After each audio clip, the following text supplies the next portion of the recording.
a bit of an existential question here from Open Road 2950 on the Fort. He says, do you think college football is a dying product with its current trajectory? How would you specifically change it? And the first thing I'll say is, I hope not, because that's a money-making industry for us. So I hope it's not a dying product. I don't think it is. I think viewership for a lot of these games is as high as it's ever been. So no, it's not dying, but it is different. It is different, and it's the young guys, the young kids with their phones and stuff like that. It's really the students, right? They are all leaving at halftime. It's not just Michigan, right? They have other things to do, and to them, I don't think it's as popular as like when we were younger. And there was no way I would ever miss a Michigan football game when I was in school, right? That's the first place. I couldn't wait to get there early. They were throwing marshmallows with pennies and quarters in them, and I didn't care. Hit me in the head. I don't give a damn. It was, that's the thing. It was an event, and now there's just so much more out there, and I think a lot of people are turned off by it now. I know I am. The way that it's headed, and it's more of a professional sport, but it's part of my soul, college football and what I grew up with, and I think there is so much money at stake, and I think the numbers speak for themselves in terms of viewership, in terms of the money being thrown around. That no, I don't believe that. It's going to be to the point where you price out a lot of people out of stadiums, and you're going to have more corporate sponsors buying tickets and empty seats. But there will always be college football until maybe someday it gets so violent and so many people are, against it. Maybe in 10 or 15, 20, 30, 50, 100 years that, it's just too dangerous to play anymore. But to me, no, is the answer there. I think what college football used to be is dying, and it's devolving into something else. And we're already seeing that just the differences in what the sport is over the last 3 years compared to what it was for the many years before that. Of course, there's always been evolution in it. But this is accelerated and way different. How would I change it? I would love to go back to how things were. Of course, that's not going to happen. But regional rivalries, conferences that make sense geographically, all these sorts of things that were stupid as hell just to make money. And now here we are in this, of course, there are some fun matchups that we get to watch on Saturdays, but, it was fun the other way too. And you're leaving people out now. I think in 10 years, I don't want to name any schools, but schools are going to start getting kicked out of the Big Ten and the SEC, and they're going to add more, and they're going to be even more super conferences, and they may break off from the NCAA. So I think it's, I'm not in charge of fixing it. So what I want doesn't matter, but I think it's going down a bad path. That's our Clayton Safey taking a veiled shot at our producer saying, get Nebraska back to the Big 12. It would not have been Nebraska. It would not have been. I was going to say like Northwestern or Purdue. But. Oh, well, all right. Well, I'm saying Nebraska. Get them out of here. No, I'm just kidding. But I miss Nebraska and Oklahoma, and I miss, USC and the Pac. I miss having a Pac-12 and a Pac-10. Yeah. It's just stupid. I hate it. But get off my lawn, and we'll continue, and we'll go on. Yeah, I mean, my thing is like, I try to. There's a lot of validity to the idea that Michigan won the national title and really like the last truly kind of college football as we know it type of season. Even then, there were a ton of changes before that, but there are probably 5-6 teams that could win the whole shebang this year. And in college sports before, there's been maybe 3. The 4-team playoff, everyone would always complain that the 5th team got screwed. Now it's just, parity is here, and it's a little bit different. It's a lot to get used to, but here we are. So I would just say, if you're going to make it semi-pro football, let's just make it what it is and stop calling the the 18-team conference, the Big Ten, and, the 2-team conference, the Pac-12. Like, it's just kind of ridiculous. So move on to this one from Jim Rome Stinks, who says, give me your 3 wishes for Michigan football next season, and none of them can be wins. Okay. None of them can be wins.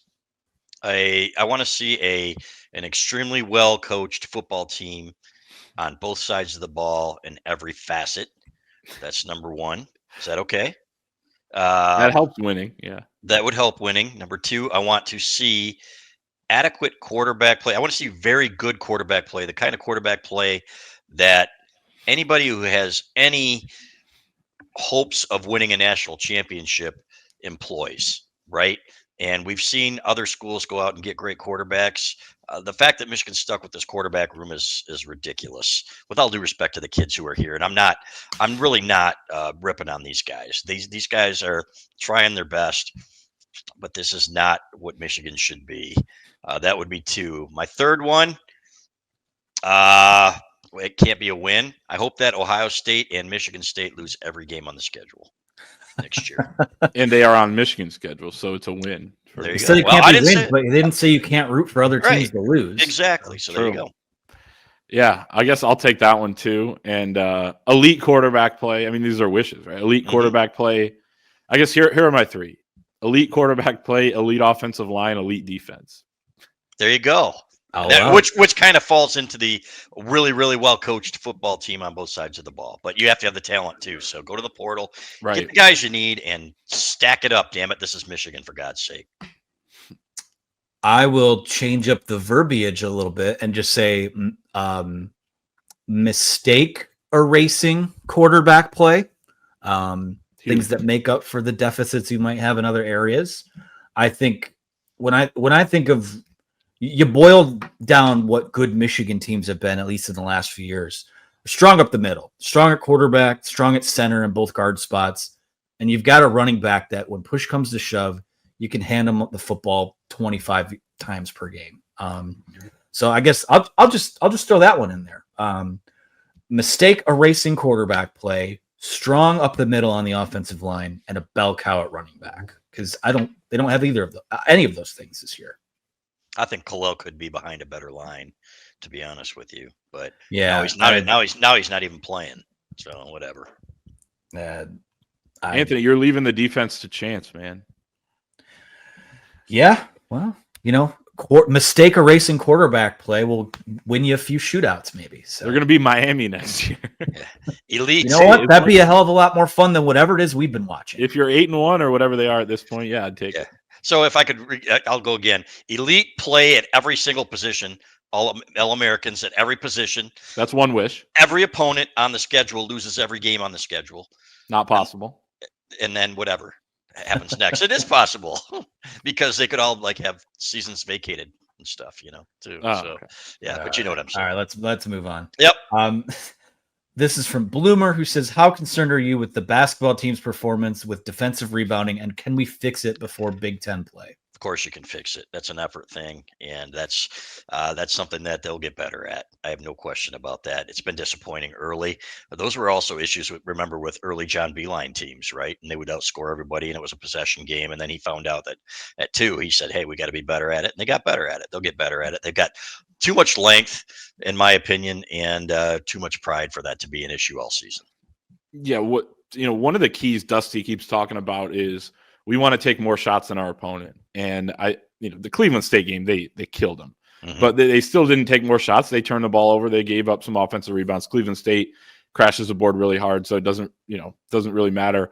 But then the next game, you turned it over 16 times. You gave up 11 offensive rebounds, 8 second chance points. That was the difference in the game, especially 1 or 2 here or there. So, yeah, I think they can fix it. I think it'll go a long way as well because this team has a lot of other parts. Are you going to become just immediately elite, as a defensive rebounding team? No, it takes athleticism and things like that, and you're going against other good teams. But they can be much better than they've been, and I expect that they will with, more emphasis on it. I have nothing to add there. Let's go to one from Jay Schultz, who says, which C-tier bowl game would you like Michigan to go to? Music City in Nashville, whatever one the Detroit one is called now, which that's the game above Sports Bowl, as we discovered today. The Pinstripe Bowl, the Mayo Bowl. Are there any I'm forgetting? I've seen the Rate Bowl in Phoenix, or thrown in there. I think you guys went there a few years ago during the Fiesta Bowl stuff. But, I mean, a couple of us are going to travel regardless. So, I mean, where do you want to go? Would you rather just be home for the holidays and take a day out of your schedule? Or do you want to go to Charlotte and watch Sherrone Moore get a tub of mayo dumped on him? What day is the game above Sports Bowl? Let me check on that. December 26th, day after Christmas. Day after Christmas. Then Boy, there's just no winner here, guys. So you know what? Might as well go to Nashville, right? Isn't it Music City in Nashville? And Yep. we'll go out. Our on three overlords are down there. They can take us out to dinner. We can have a good time. Say hi to Shannon, Terry, Ryan, Tyson, the guys, and why not? Nashville's a great town, so it'll be a lot of fun. I've never been to Nashville. I'd love to go. That's the obvious Need to answer go. to me. And then Yeah. I have some friends in Charlotte, so that'd be number 2. I Uh, don't want to go to Detroit. These are for selfish reasons, by the way. We don't. It doesn't matter who Michigan plays or where. Let's be frank. and Right. before people in the comments inevitably say, doesn't matter, the guys are going to opt out anyway. It's like, well, there's still a game that we'll have to watch and cover, and that you'll be watching regardless because you're sickos just like we are. Let's take one more from Psychodoc AJ, who says, when was the last time Michigan had an elite wide receiver room that met its full potential? Besides players, what can be done to fix the passing game? 2004, probably. Back when you had Jason Avant, Braylon Edwards, Steve Breston was an elite room. I think they were all three there that year. 2003, maybe 2004. Yeah. That's when, and that's what it should look like, honestly. But to do that, you're going to have to get a quarterback and start throwing the ball a little bit more too, which I think inevitably is something Sherrone Moore would like to do, and Kirk Campbell. But you just don't have the pieces this year. This is tough to watch. The last time it was really like maybe fully complete. I don't know if they met their full potential because then we saw in the bowl game against Florida, they opened it up a little bit more and things look pretty good. But 2007, you had a lot of talent there. Like Manningham, Adrian Arrington, each had over 65 catches. Manningham went well over 1,000 yards. And then Greg Matthews was like the quintessential third receiver that you don't want him to have to become a first receiver. And that team, he was a third. But yeah, that in terms of, but it was definitely the end of the Lloyd Carr era. And then they maximized their potential last year, but it wasn't elite. And they didn't need it to be elite, of course. Everything worked out perfectly, but that's probably my answer. All right. Well, I think that's going to do it for us. There's a beam of light. It's like a ray of sunlight, which I'm it's not not walking often you towards can it. say that in Chris Ballas's box, a ray of sunlight. I'm not walking towards it right now, guys. It's not my time yet. I do have to lose a pound of fat off my face. Of the 8 pounds I've gained this fall, and it's inevitable during football season, one of them went directly to my face. So, but I am not ready to walk towards the light. See, go away. Well, as they say, be wary of the light at the end of the tunnel because it might be a freight train. So, just be careful there, CB.